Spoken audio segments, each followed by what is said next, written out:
magnetic properties of material. Magnetic properties of material. तो आप ये ध्यान रखिए कि on the basis of magnetic properties we can divide all materials in 3 categories. Material type. Magnetic property के basis पे जो मटेरियल टाइप कहते हैं, डाईमैग्नेटिक, पैरामैग्नेटिक,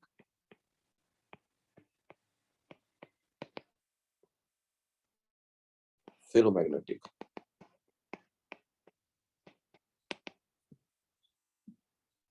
मैग्नेटिक फील्ड में इनके बिहेवियर को डायग्राम से समझिए। यदि कोई टुकड़ा हो फेरोमैग्नेटिक मटेरियल का, किसी मैग्नेटिक फील्ड में आप रखेंगे, तो ये क्या करता है, आसपास वाले मैग्नेटिक लाइन को अपनी तरफ बुला लेता है।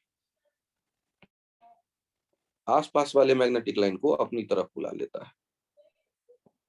और पैरामैग्नेटिक मटेरियल जो है वो भी यही काम करता है, लेकिन वो क्या करता है,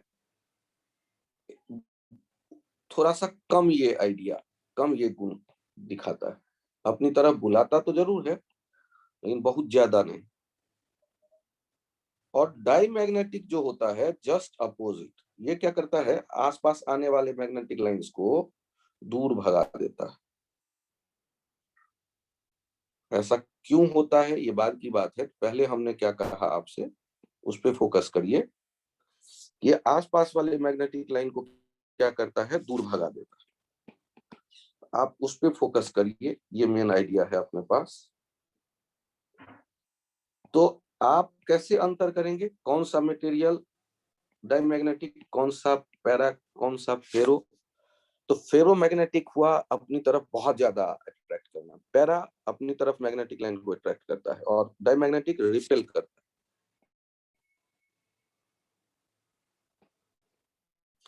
नेक्स्ट, यदि हम रॉड के बदले क्या करें, पाउडर है मैग्नेटिक मटेरियल का, तो पाउडर किसी बर्तन में रखेंगे, और बर्तन को ग्लास, ग्लास का मान लो बर्तन लेते हैं, बर्तन को मान लो मैग्नेटिक पोल्स के ऊपर रख देते हैं। बर्तन को मैग्नेटिक पोल्स के ऊपर रख देते हैं, ये बर्तन है। और इस बर्तन में मैग्नेटिक मटेरियल रखा पाउडर बना के, तो ये जो पाउडर है वो पाउडर क्या होगा, वो जमा हो जाएगा जाके नॉर्थ पोल साउथ पोल के पास बर्तन में। तो ऐसा यदि हुआ तो ये फेरोमैग्नेटिक। और ऐसे ही एक बर्तन लेते हैं, पोल पे रखा हुआ देख रहे हैं बर्तन को,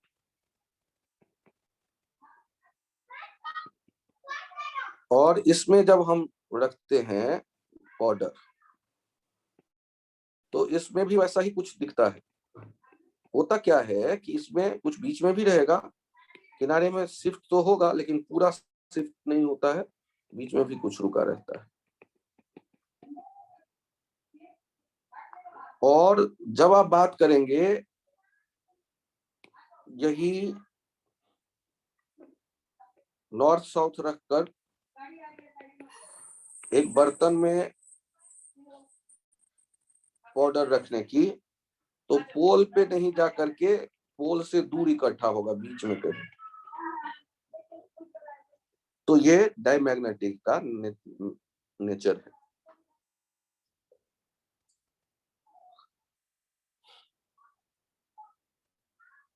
डायग्राम बना ले अपने अपने कॉपी पे। मटेरियल 3 कैटेगरी हो गए, डाईमैग्नेटिक, पैरामैग्नेटिक, फेरोमैग्नेटिक। आगे हम देखेंगे एक टर्म जिसके बारे में हम चर्चा करेंगे, यहाँ केवल लिख देते हैं, ये टर्म होता है मैग्नेटिक ससेप्टिबिलिटी ऑफ मटेरियल। काई का वैल्यू पॉजिटिव होता है और छोटा होता है पैरामैग्नेटिक के लिए। ये काई लिखते हैं कैसे? ऐसे टेढ़ा एक एस जैसा लिख के कट कर देते हैं, और इसका वैल्यू यदि 1 से बड़ा है तो हम उसे कहते हैं फेरोमैग्नेटिक। और यदि काई का वैल्यू निगेटिव आ जाता है, लेस देन 0 और -1 के बीच में, तो हम लोग कह देते हैं डाईमैग्नेटिक। और काई है क्या? तो काई के बारे में हम लोग आगे पढ़ेंगे। इसका नाम है मैग्नेटिक ससेप्टिबिलिटी ऑफ मटेरियल। ये बोर्ड के एग्जाम में पूछा जाता है कि मैग्नेटिक ससेप्टिबिलिटी का जो वैल्यू है, यदि 0.5 है तो बताओ वो कैसा मटेरियल होगा? पैरामैग्नेटिक। यदि मैग्नेटिक ससेप्टिबिलिटी का वैल्यू 5 है तो वो फेरोमैग्नेटिक। यदि मैग्नेटिक ससेप्टिबिलिटी का वैल्यू -0.2 है तो वो डाईमैग्नेटिक।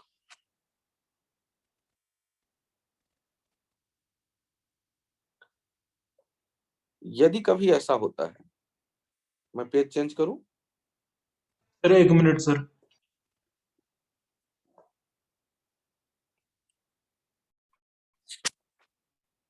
तो ऐसे ही यदि कहा जाए डाई और पैरा, तो यदि किसी रॉड को जो डाईमैग्नेटिक मटेरियल का होगा, यदि मैग्नेटिक फील्ड में रखने की कोशिश करेंगे तो मैग्नेटिक फील्ड लाइन के परपेंडिकुलर रहेगा, जिससे दूर हटे।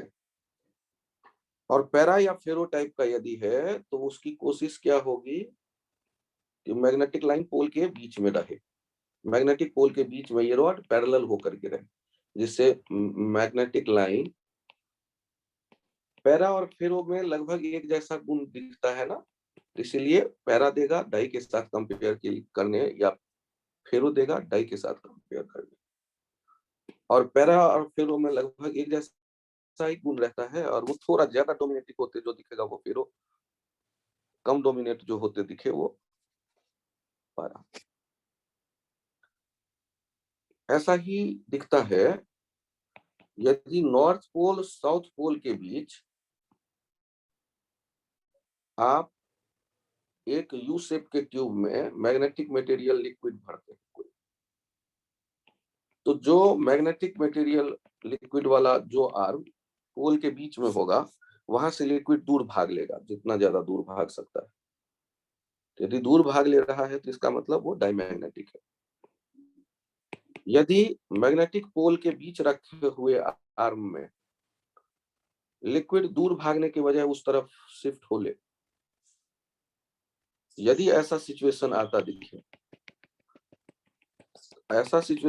दिखे, तो इसका मतलब वो डाई पैरा या फेरोमैग्नेटिक। डाईमैग्नेटिक वाले में नॉर्थ साउथ के बीच में मैग्नेटिक पोल ज्यादा तगड़ी, मैग्नेटिक फील्ड ज्यादा तगड़ी थी, तो वहां से वो दूर भाग लेगा। और जबकि पैरा या फेरो टाइप का होगा तो मैग्नेटिक फील्ड में ज्यादा से ज्यादा आने की कोशिश करेगा वो लिक्विड। यदि हम लोग देखेंगे कि कहीं मैग्नेटिक फील्ड ऐसे नॉन यूनिफॉर्म टाइप का है, तो नॉन यूनिफॉर्म टाइप का है तो जहां डेंसिटी ज्यादा होगा लाइन का, वहां मैग्नेटिक फील्ड का स्ट्रेंथ ज्यादा, और जहां डेंसिटी कम होगा वहां मैग्नेटिक फील्ड का स्ट्रेंथ कम।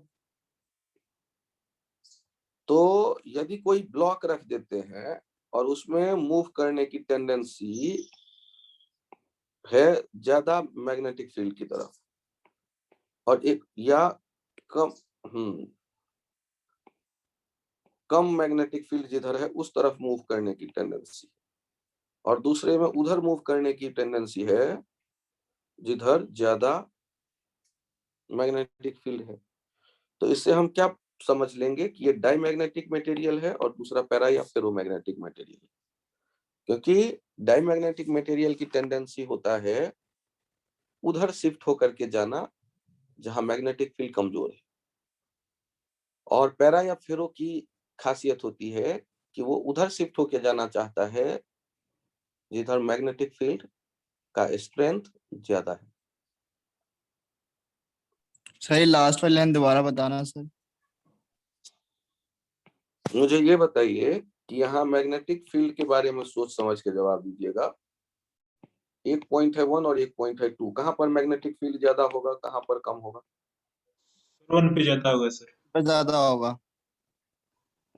तो यहाँ पर यदि एक डायमैग्नेटिक ब्लॉक रखोगे तो ये मटेरियल, ये ब्लॉक किधर शिफ्ट हो रहा है, ये हो रहा है इधर शिफ्ट। तो इसका मतलब हम क्या कहेंगे कि ये इस मटेरियल में किधर रख जाने की टेंडेंसी है, हायर मैग्नेटिक फील्ड वाले रीजन से लोअर मैग्नेटिक फील्ड वाले रीजन की तरफ। इससे क्या होगा कि ब्लॉक यदि लोअर फील्ड वाले रीजन की तरफ जाएगा तो उससे गुजरने वाले मैग्नेटिक फील्ड लाइंस क्या हो जाएंगे, कम। तो इसका मतलब ये कैसा मटेरियल है, डायमैग्नेटिक है या पैरा फेरोमैग्नेटिक है? डायमैग्नेटिक है सर। सर समझ में आ गया सर। और यदि ऐसा ही मैग्नेटिक फील्ड हो और यहाँ पर हम देखते हैं 1 2 में B1 ग्रेटर देन B2 और आपने जो ब्लॉक रखा वो ब्लॉक इधर भागने लगा अपने आप, तो इसका मतलब ये क्या हो जाएगा, इधर वाला डाई और इधर वाला पैरा या फेरो। फेरो। ये आइडिया थोड़ा थोड़ा समझ में आ गया? Yes sir. Yes sir. यहाँ ध्यान दीजिए, जब हम बात करते हैं किसी पैरामैग्नेटिक मटेरियल की, मैग्नेटिक मटेरियल की, तो ये दो तरह के होते हैं, एक पोलर और एक नॉन पोलर। अब ये ध्यान से सोचो, यदि मटेरियल है तो मटेरियल एटम से बना होगा और एटम होता है तो उसमें इलेक्ट्रॉन डिफरेंट ऑर्बिट्स में घूम रहे हैं। तो यदि अनपेयर्ड इलेक्ट्रॉन होगा, और आप जानते हैं कि इलेक्ट्रॉन घूमते होते हैं तो इलेक्ट्रॉन जनरली पेयर में रहना पसंद करते हैं, घूमता है, दूसरा एंटी क्लॉकवाइज, और घूमने वाला चार्ज, इसका मतलब वो डाइपोल हो गया, क्योंकि करंट बन गया, करंट कैरिंग लूप डाइपोल हो गया। तो यदि अनपेयर्ड इलेक्ट्रॉन होगा तो अनपेयर्ड इलेक्ट्रॉन से एसोसिएटेड जो मैग्नेटिक डाइपोल होंगे वो कैंसिल आउट नहीं होगा। अनपेयर्ड इलेक्ट्रॉन यदि हर एक एटम में है तो वहां पर हम देखेंगे कि एक डाइपोल एग्जिस्ट कर रहा है, और किसी भी डाइपोल के लिए हम जब बात करेंगे तो उनका ओरिएंटेशन कैसा होगा। आप जानते हैं मैग्नेटिक फील्ड में वो मैग्नेटिक फील्ड के पैरेलल रहना पसंद करता है। मैग्नेटिक फील्ड के यदि पैरेलल रहना पसंद करता है ये आप जानते हैं, लेकिन जब कोई मैग्नेटिक फील्ड नहीं है तो वो रैंडम ओरिएंटेशन उनका होगा। तो ये हो गया पोलर मटेरियल। और ये जो पोलर मटेरियल हुआ, यदि इनको हम किसी एक्सटर्नल फील्ड में, अभी यदि हम इनका डाइपोल मोमेंट पर यूनिट वॉल्यूम चेक करें, net dipole moment M net हम देखें, एम नेट अभी कितना दिख रहा है, 0, और एम नेट अभी 0 दिख रहा है। और अब यह क्या करते हैं कि एक एक्सटर्नल फील्ड में इनको रख देते हैं। तो एक्सटर्नल फील्ड में रखने पर इनके जो डाइपोल होंगे वो डाइपोल कैसे रहना पसंद करेगा, जल्दी बताओ? मैग्नेटिक फील्ड के पैरेलल। पैरेलल। आपको लगेगा कि सर ये अच्छे बच्चे की तरह सारे के सारे जो है वो लाइन में आ जाएंगे। तो ये इस बात पे डिपेंड करेगा कि बाहर जो आपने जिस फील्ड में इस मटेरियल को ले जाके रखा है वो कितनी ताकतवर है, उस पे ये डिपेंड करेगा। अब मुझे बताओ, क्या अब भी एम नेट 0 होगा? क्या एम नेट 0 होगा? No sir. अब ये नेट डाइपोल मोमेंट, यहाँ एक टर्म आता है intensity of magnetization, magnetization, intensity of magnetization, इसके लिए सिंबल हम यूज कर ले रहे हैं आई, और ये लिखते हैं नेट डाइपोल मोमेंट पर unit volume, net dipole moment पर यूनिट वॉल्यूम। और ये अभी क्या दिख रहा है, नॉन जीरो। और ध्यान दें तो ये जो बी एक्सटर्नल है, B external by mu naught की जब हम बात करते हैं तो इसको हम एक नया सिंबल दे देते हैं एच। ये एच का डायमेंशन आई के जैसे मिलता है हमें, एच का डायमेंशन आई के जैसे मिलता है। और एच के लिए हम टर्म यूज करते हैं, एच को कह देते हैं magnetizing field. H B external by mu naught को हम लोग एक नाम दे देते हैं, क्या नाम दे देते हैं, ये नाम दे देते हैं B external by mu naught को मैग्नेटाइजिंग फील्ड।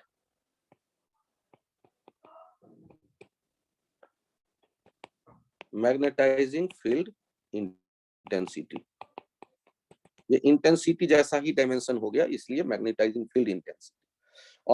और बहुत आलस आने के कारण इंटेंसिटी नहीं बोलते तो मैग्नेटाइजिंग फील्ड बोल देते हैं। तो इन टर्म्स को थोड़ा सा दिमाग में सेट करो, इन टर्म्स को दिमाग में आप सेट करो।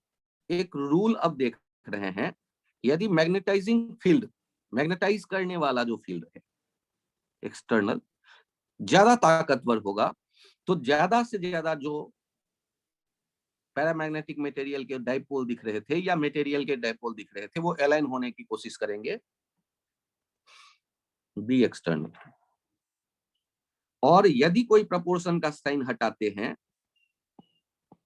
तो वहां पर एक कांस्टेंट आता है, ये टेढ़ा मेढ़ा जैसा एस लिख के बीच में छोटा सा कट काट देते हैं तो इसको पढ़ते हैं काई, काई एच। अब बताइए यहां ये रिलेशन यदि आपके समझ में आ गया तो काई का कोई डायमेंशन होगा या नहीं होगा, ये बताइए। सर नहीं होगा सर। सर क्योंकि वो नहीं एक जैसे होगा क्वांटिटी, डायमेंशन। हाँ एक जैसे क्वांटिटी का रेशियो है। और ये जो काई आ रहा है ना, इसको कहते हैं मैग्नेटिक ससेप्टिबिलिटी ऑफ मटेरियल। अरे यार स्पेलिंग भी लिखना पड़ेगा, मैग्नेटिक ससेप्टिबिलिटी ऑफ मटेरियल।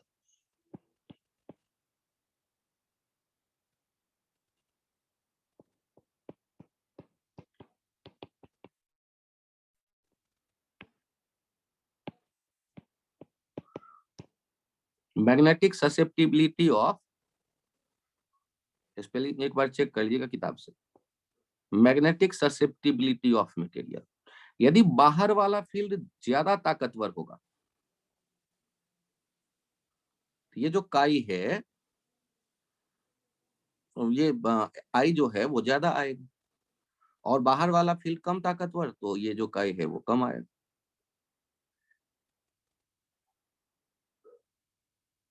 अब एक और इंटरेस्टिंग पार्ट में चलते हैं कि मटेरियल के भीतर का यदि मुझे मैग्नेटिक फील्ड चाहिए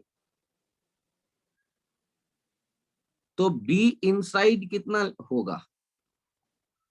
तो जब इनसाइड हम जाते हैं मटेरियल, इनसाइड मटेरियल, तो जब हम इनसाइड मटेरियल देखेंगे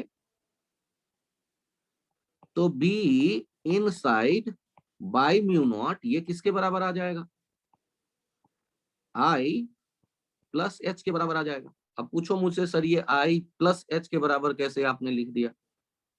भाई देखो B external by mu naught होता है एच, और आई का भी डायमेंशन वैसा ही है, डाइपोल मोमेंट पर यूनिट वॉल्यूम। तो भीतर जब मटेरियल में हम आ गए तो जो टोटल वहां लिख रहे होंगे be inside bye mu not, ये किसके बराबर हम कह देंगे, आई प्लस एच। और आप ये जानते हैं कि एच को क्या लिखा जा सकता है, आई के बदले क्या लिख सकते हैं, आई के बदले लिख सकते हैं, हमने अभी अभी एक रिलेशन देखा है, काई एच प्लस एच, यहां हो जाएगा काई प्लस 1h, और बी नॉट, और ये बी इनसाइड जो है ये एच के बदले हम क्या लिख सकते हैं वो बताओ,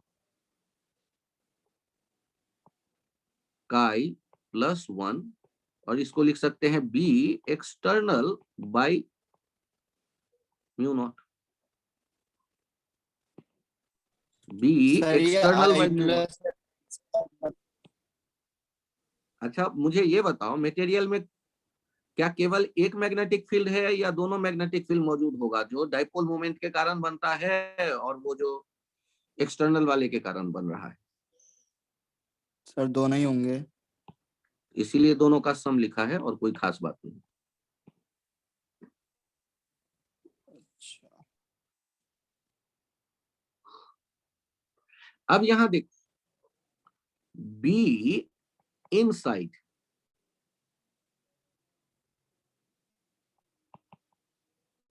और बी एक्सटर्नल, इनका जो रेशियो है ध्यान से देखना, ये काई प्लस 1, ये जो डाटा आ रहा है इनसाइड अपॉन एक्सटर्नल, इसके लिए एक सिंबल देते हैं म्यू आर, और म्यू आर को कहते हैं relative permeability of material. Mu R को क्या कह देते हैं?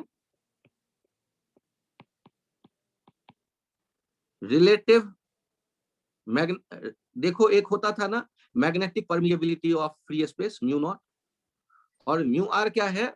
Relative magnetic permeability of material, relative magnetic permeability of material.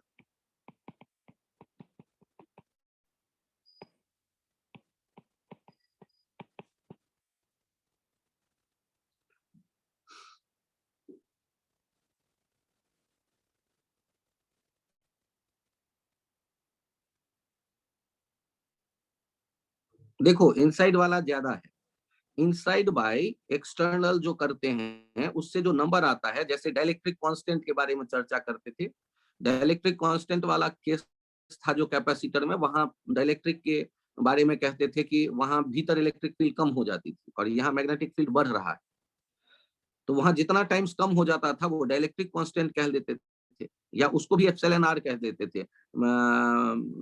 Electric electric permittivity of relative electric permittivity कह देते थे मटेरियल का, कि को डाइलेक्ट्रिक कांस्टेंट को, तो जितना टाइम्स वहां कम हो जाता था वो नंबर कहलाता था इलेक्ट्रिक परमिटिविटी ऑफ मटेरियल, और यहाँ पर जितना टाइम्स ये भीतर ज्यादा हो जा रहा है मैग्नेटिक फील्ड, वो नंबर जो है वो है काई प्लस 1, और ये म्यू आर कह देते हैं, इसे कहते हैं relative magnetic permeability of material.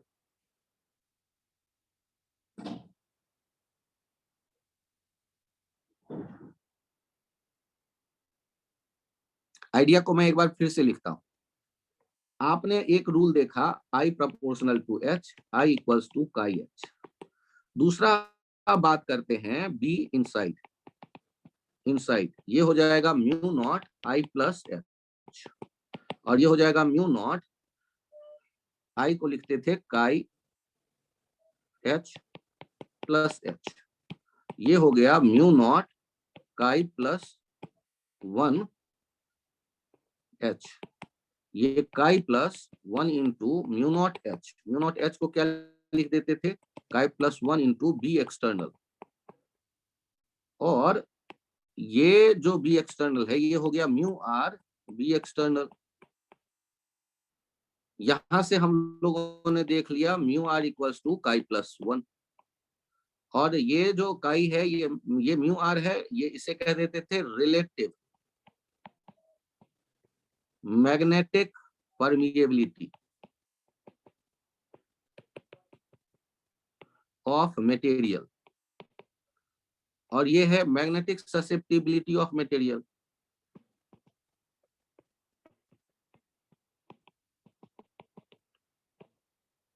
अब यहाँ पर हम लोगों ने एक और नया सिंबल देख लिया म्यू आर और काई I+1 के ये बराबर।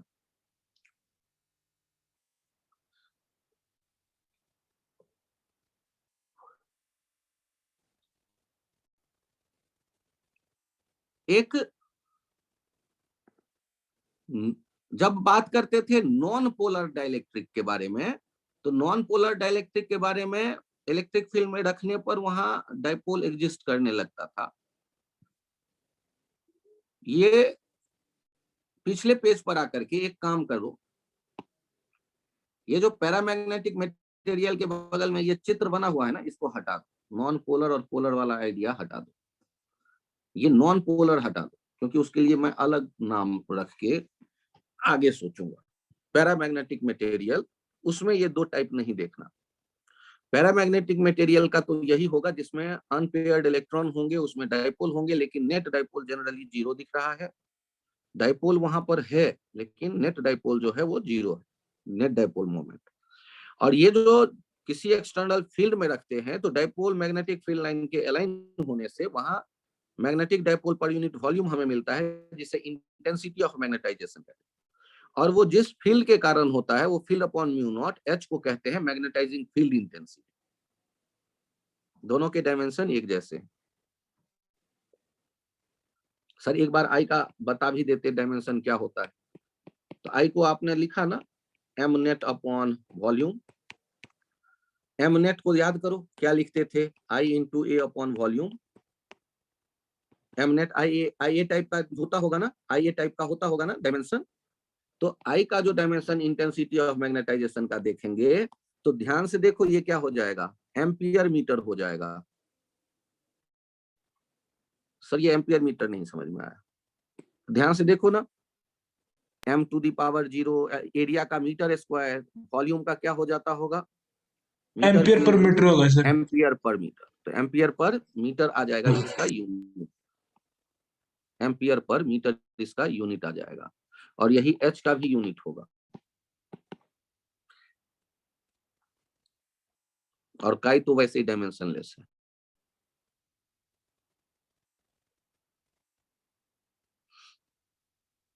अब आप बात करते हैं फेरो मैग्नेटिक मटेरियल के बारे में। तो इनमें क्या होता है कि इसके डोमेन्स बने होते हैं। वो जो डाइपोल थे एटम्स के, उनका ग्रुपिंग होता है। यदि उनका ग्रुपिंग होता है तो उनके ग्रुपिंग से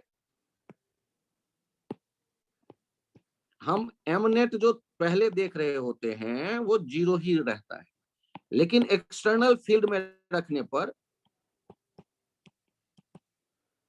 एक्सटर्नल फील्ड में रखने पर वो वाला टुकड़ा जिसका की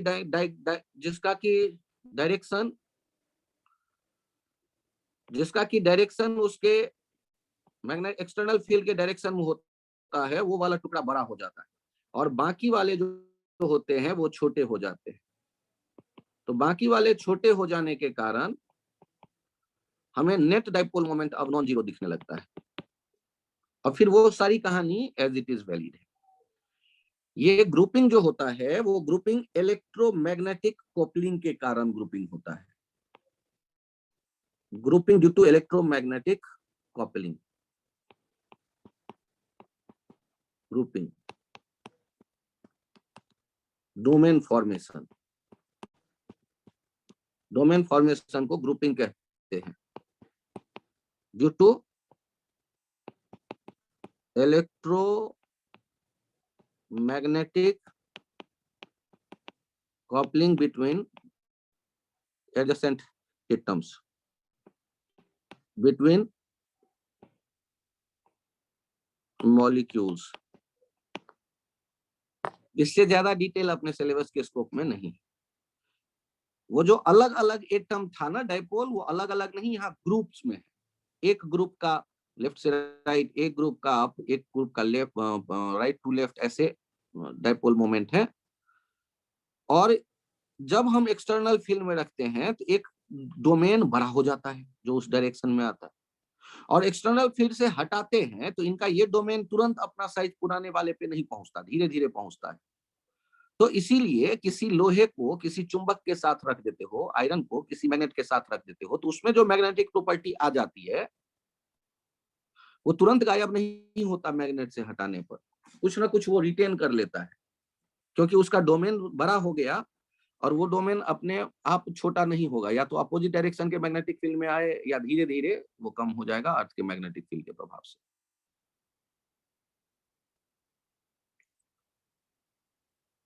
अब यहां पर ये जो फेरोमैग्नेटिक मटेरियल है, इनमें हम ग्राफ एक बनाते हैं, तो ध्यान से देखना। जब हम कहते हैं I इक्वल्स टू काई एच, तो ऑलरेडी वो स्ट्रेट लाइन होगा, I और H का ग्राफ, लेकिन एक खास लिमिट तक होगा स्ट्रेट लाइन। उसके बाद ये क्या हो जाता है, कुछ ये तोते के जैसा बन जाता है। अरे कैसे भी बनाओ यार। यहाँ जो लूप दिख रहा है, इस लूप को कहते हैं हिस्टेरेसिस लूप। ध्यान से देखिएगा कि I H के बढ़ाने के साथ बढ़ता गया। अब पैरामैग्नेटिक में चले जाओ या फिर ऐसे में चले जाओ जहां सारा का सारा डाइपोल जो भी हो सकता था M के मैक्सिमम पैरेलल वो आ गया। वो एक्सटर्नल फील्ड के पैरेलल M हो सकता था जितना मैक्सिमम, वो आ गया। तो उसके बाद आप कितना भी H को बढ़ा लोगे तो और ज्यादा एटम उसके पैरेलल हो ही नहीं सकते, तो हम कहेंगे कि वो एक एक्सट्रीम पे जाके आप H के बढ़ाने पे भी I नहीं बढ़ेगा। और जब H कम करने लगेंगे तो एक्सटर्नल फील्ड के चले जाने के बाद भी कुछ ना कुछ ये रिटेन कर लेगा I। अब नेट डाइपोल मोमेंट पर यूनिट वॉल्यूम 0 नहीं रहेगा एक्सटर्नल फील्ड से हटाने के बाद भी। इसे कहते हैं, यहां पर जो डाटा है उसे कहते हैं रिटेंटिविटी। रिटेंटिविटी। और जब आप उसके रिटेन किए हुए जो डाइपोल मोमेंट पर यूनिट वॉल्यूम है उसको 0 करना है, अपोजिट डायरेक्शन में H अप्लाई करते हो, और अपोजिट डायरेक्शन में जितना H अप्लाई करके वो I खत्म हो जाए, 0 हो जाए, तो उसके लिए टर्म यूज करते हो कोअर्सिव फोर्स। अजीब अजीब टर्म है। यहाँ फोर्स नाम दे दिया ये सोच के कि एकदम मुक्का मार के एकदम ठोक बजा के अपोजिट ले आता है, जो अभी बढ़ गया था उसको छोटा करके फिर पुराने जैसे नेट 0 पे पहुंचा देता है डाइपोल मोमेंट पर यूनिट वॉल्यूम। तो ये कोअर्सिव फोर्स है और एक रिटेंटिविटी है।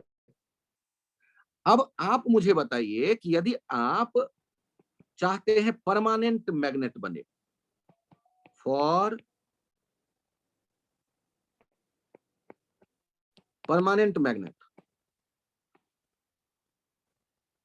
तो परमानेंट मैग्नेट आप कैसा चाहोगे, जिसमें जो रिटेन किया हुआ क्वांटिटी है वो ज्यादा हो, हाई रिटेंटिविटी, एंड ध्यान देना, क्या वो जो आपने परमानेंट मैग्नेट बनाया अपोजिट डायरेक्शन वाले फील्ड में आके तुरंत यदि गायब हो जाए उसकी मैग्नेटिक प्रॉपर्टी, तो आप कहोगे वो तो बेकार परमानेंट मैग्नेट है, परमानेंट है ही नहीं। तो आप यदि परमानेंट बनाना चाहते हो तो उसका क्या होना चाहिए, वेरी हाई कोएर्सिव फोर्स, कि छोटे मोटे अपोजिट डायरेक्शन के फील्ड में उसकी मैग्नेटिक प्रॉपर्टी गायब ना हो, वेरी हाई कोएर्सिव फोर्स।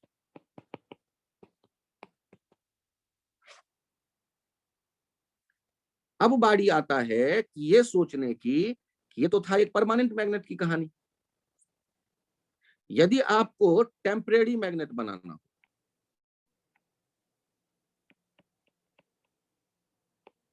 और इलेक्ट्रोमैग्नेट,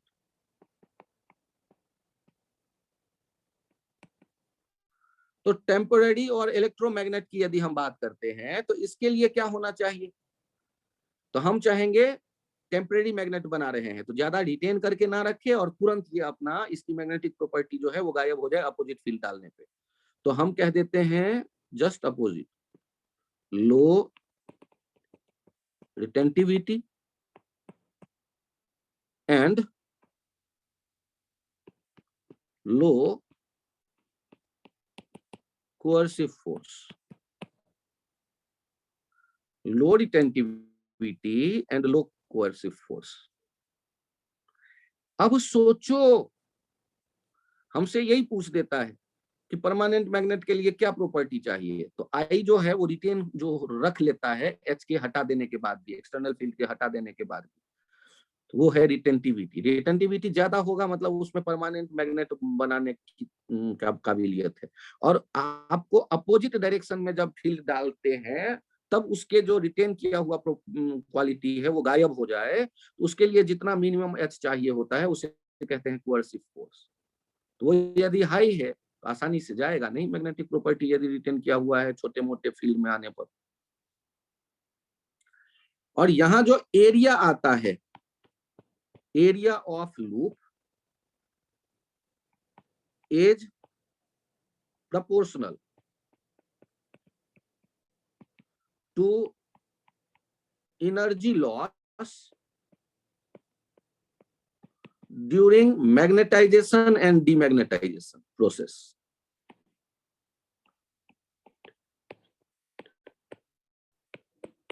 And demagnetization process.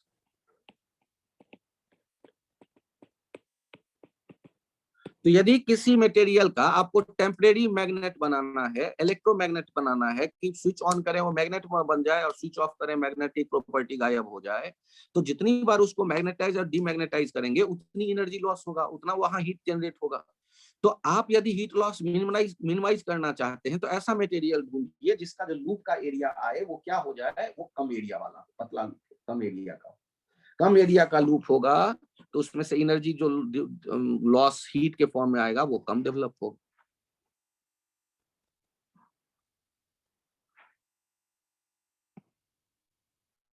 यहां एक आ जाता है छोटा सा पॉइंट, इसीलिए देखते चलिए। क्यूरी लॉ, क्यूरी लॉ कहता है कि काई जो होता है किसी मटेरियल का, ये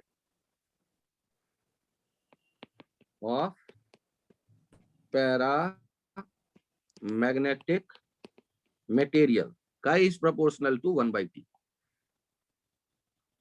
और काई इक्वल्स टू c/t कहेंगे where c is Curie temperature, where c is Curie constant, where c is called Curie constant, और इसका unit SI unit kelvin. Sir आज के लिए इतना ही रखते हैं सर। हाँ बस 2 मिनट तो धैर्य बनाए रखो। ये यहाँ आपने जो देखा, ये देखा पैरामैग्नेट के लिए। एक और आता है लॉ के बाद, टर्म आता है, term Curie temperature TC for ferromagnetic material, ferromagnetic material above which ferro becomes para। यहां देखिए इस टर्म से जान पहचान करिए। क्यूरी टेम्परेचर की कहानी है कि आप यदि एक फेरोमैग्नेटिक मटेरियल लाते हैं जिसमें डोमेन है और उसको खूब गर्म करते हैं, तो खूब गर्म करेंगे तो उसकी जो डोमेन बनी रहती है वो बिखर जाती है और उनके अलग अलग डाइपोल हो जाते हैं। तो अलग अलग डाइपोल वाला कौन सा मटेरियल था याद करो सर। पैरा। कुछ नाम याद पैरा। आया? Sir para. तो ये जो जिस टेम्परेचर पे ऐसी दुर्घटना होगी कि जिससे ज्यादा करने पर ये बिखर जाए डोमेन, उसे हम कह देते हैं क्यूरी टेम्परेचर, उस फेरोमैग्नेटिक मटेरियल के लिए। और जब ये बदल गए, क्यूरी टेम्परेचर जब ये फेरो में आ गए, तब जो क्यूरी लॉ अप्लाई होगा फॉर फेरो, जो काई होगा वो कैसे देखेंगे, प्रोपोर्शनल 1/T-TC। सोचो ना, TC से पहले तक का जो टेम्परेचर होगा तब तो पैरामैग्नेटिक है ही नहीं, और टीसी से यदि ज्यादा टेम्परेचर पे चला गया तो अब तो वो पैरामैग्नेटिक है। तो पैरामैग्नेटिक में अब जो काई डिपेंड करेगा वो टीसी तक तो नहीं, उससे आगे ना कम आएगा, टी माइनस टीसी। वो टीसी से जितना ऊपर जाएगा उतना काई कम होता जाएगा। तो ये फॉर फेरोमैग्नेटिक मटेरियल जो हम कहेंगे, ये क्यूरी लॉ और क्यूरी लॉ जो होगा वो कह देते हैं chi proportional to 1/T minus TC. और क्यूरी टेम्परेचर वो टेम्परेचर है जिस टेम्परेचर पर वो जो डोमेन थे वो बिखर गए और वो पैरा में बदल गया, और जब पैरा में गया तब क्यूरी लॉ लगाओ। तो अब वो टीसी से जितना ज्यादा ऊपर होगा तो टी माइनस टीसी पे ये इनवर्सली प्रोपोर्शनल है। अब बारी आता है कि ये डाईमैग्नेटिक का कहानी क्या है। तो डाईमैग्नेटिक वो एलिमेंट हो गए जिनमें कोई अनपेयर्ड इलेक्ट्रॉन नहीं है, कोई डाइपोल पहले से नहीं है। सर आपने तो पोलर का उसे टाइप बनाया था, नहीं यार वो गलती हो गई।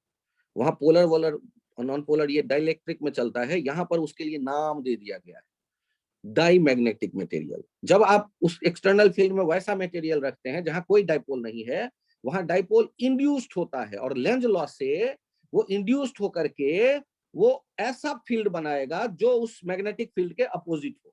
तो डाइपोल का डायरेक्शन अपोजिट वो जनरेट होता है। तो यहां एक स्टेटमेंट ध्यान रखिए, die magnetism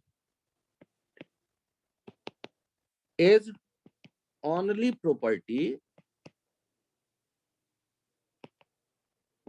which is present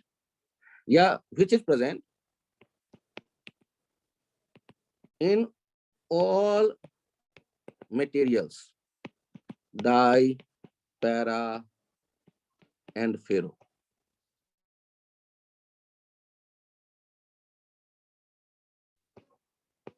But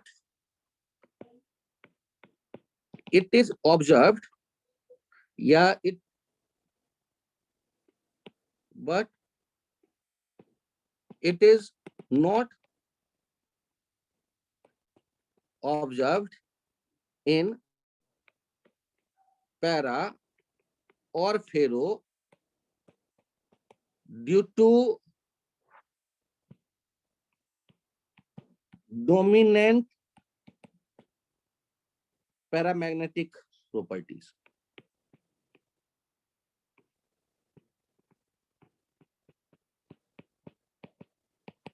In paramagnetic material.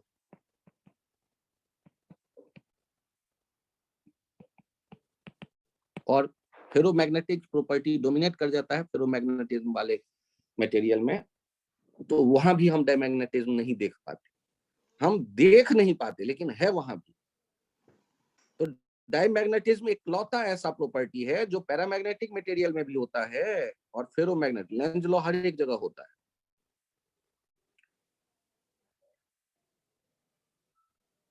ठीक है सर।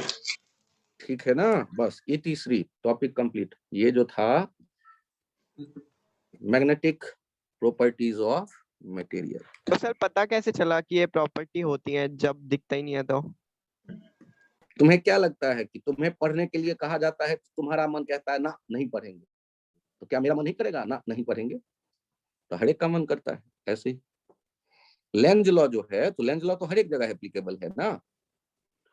तो जब आप किसी मटेरियल पैरामैग्नेटिक मटेरियल की बात करते हो तो वहां भी तो पेयर्ड इलेक्ट्रॉन वाले बहुत से खोली मौजूद थे। तो पेयर्ड इलेक्ट्रॉन वाले में नेट जीरो तो था, लेकिन जब एक्सटर्नल फील्ड आएगा, एक्सटर्नल फील्ड आने पर वो वहां भी वो अपोज करने वाला टेंडेंसी हर एक जगह जनरेट होता है। तो अपोज करने वाला जो बिहेवियर है वो डायमैग्नेटिक में मुझे दिखता है, क्योंकि वहां पैरामैग्नेटिक या फेरोमैग्नेटिक कैरेक्टर शो करने वाला कोई नहीं है। लेकिन पैरा या फेरोमैग्नेटिक में भी अपोज करने वाला टेंडेंसी आता है, डाइपोल इंड्यूस्ड होता है, लेकिन उसमें जो पहले से डाइपोल थे अनपेयर्ड वालों का, वो ज्यादा डोमिनेटिंग होने के कारण हम उस इंड्यूस्ड वाले के इफेक्ट को नहीं देख पाते।